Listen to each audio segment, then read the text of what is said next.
2 years ago, Boris Johnson said we've got to send the COVID virus packing.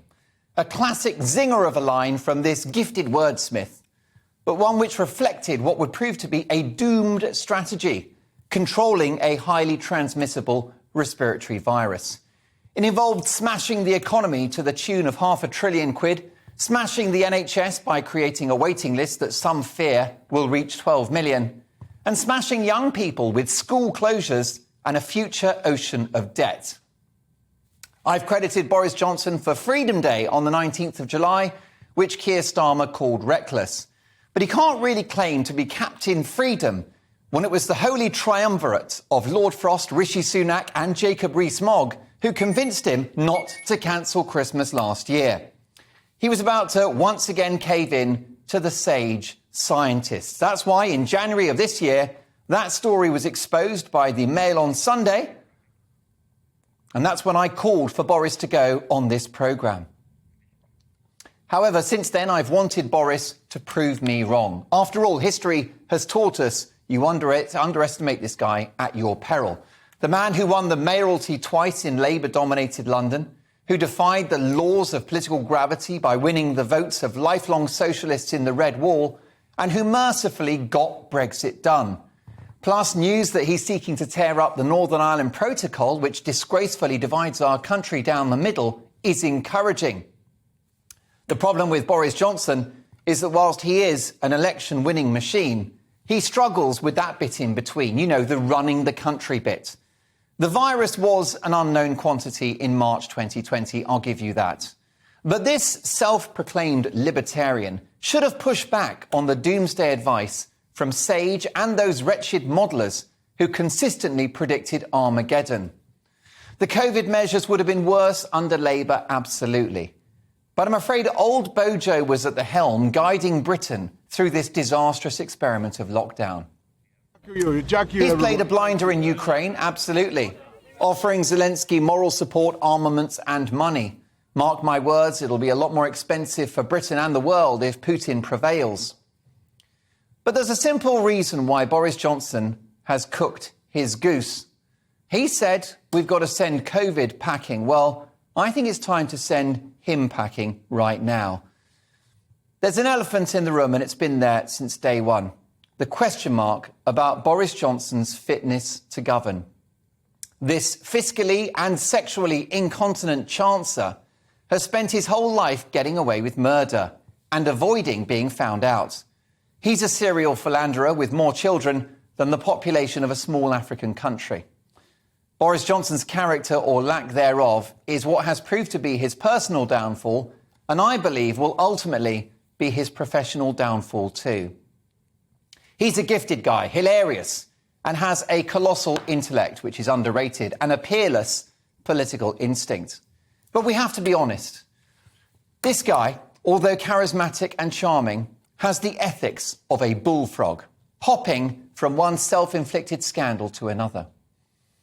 In relation to Partygate, I know he only spent 11 seconds in the company of a birthday cake, and I've got no doubt he worked very hard during the pandemic, and of course, he got ill. But he presided over a number 10 administration in which people were literally carting crate loads of beer and wine into number 10. Number 10, don't forget, one of the great revered public buildings in the world. But behind closed doors, there was drunkenness, debauchery and vomiting.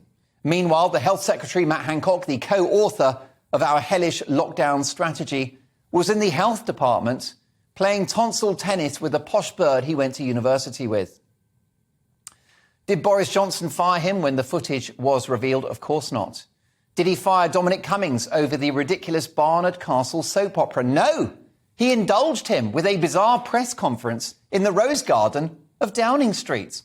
Former great residents of number 10, Churchill, Attlee and Thatcher, were doubtless collectively rolling in their graves. The problem for this philandering PM is that Britain has become the other woman, wanting to believe the promises. He says he'll change. We've got a big future together. But it never happens. He never leaves his metaphorical wife. He just keeps on shagging us. The latest scandal, and there is doubtless more to come, is that it's alleged the Prime Minister was well aware that the Deputy Chief Whip, the unfortunately named Chris Pincher, had previous in terms of inappropriate sexual behaviour. It's becoming clear the Prime Minister knew full well this guy was friskier with his hands than Hugh Hefner, Harvey Weinstein and Mr. Tickle put together. Now, I would instinctively stick with Boris Johnson, as I would with any Prime Minister of any political colour who has a huge mandate, in his case, an almost 80-seat majority. But with question marks about posh wallpaper, job requests for his missus and tree houses in Chequers, and with fellow MPs to whom he's answerable sat there in the House of Commons watching porn, the link between this Prime Minister and a culture of chaos and sleaze is one which will stick. And that's why he's got a problem. There are scores of Tory voters who have said they will never vote Conservative whilst he is still in charge. And he seems to have torched his relationship with Red Wall voters, who were generous enough to lend him their vote last time round. Just 2 weeks ago, after a much-heralded planned visit up north, he stood them up in favour of a photo op with the aforementioned Zelensky. He's supposed to level up Manchester, not Mariupol. And then there's the economy. As we emerge from the biggest economic shock since the Second World War, I would argue self-inflicted, the cost of living is the cost of lockdown, can we really trust a man with the economy who can't even manage his own finances and has to borrow money to decorate his own flat? The papers are reporting today that a Commons committee is investigating the PM's pledge to deliver 40 hospitals by 2030. They're worried it's not affordable. Does Boris care?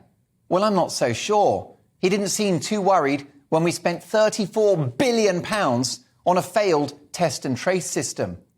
He seems to have unlimited money for his pals in Ukraine, and it's not clear that he'll have the guts, as Thatcher certainly would have, to face down the unions over their unreasonable and deeply immoral wage demands. It's my view that the millions who supported the blonde bombshell don't rate him anymore, don't trust him anymore, and don't love him anymore. It's the end of the affair. Why does this matter? Why am I calling for his swift dispatch? Because I believe if he stays, our next Prime Minister will be Sir Keir Starmer, presiding over a divisive, Britain-hating coalition, kept afloat by votes from the SNP, hell-bent on destroying the union, the Lib Dems, hell-bent on proportional representation, which means hung parliaments forever. And it could just be that 20 or 30 Corbynite MPs in his own party, Starmer's party, they could hold the balance of power. Credit to Starmer for excavating most of the hard left from his party, but the few that remain could still change the face of this country. Keep Johnson, get Starmer. That's what we're looking at. Britain is going to need 5 to 10 years of tough love because we're in such a mess.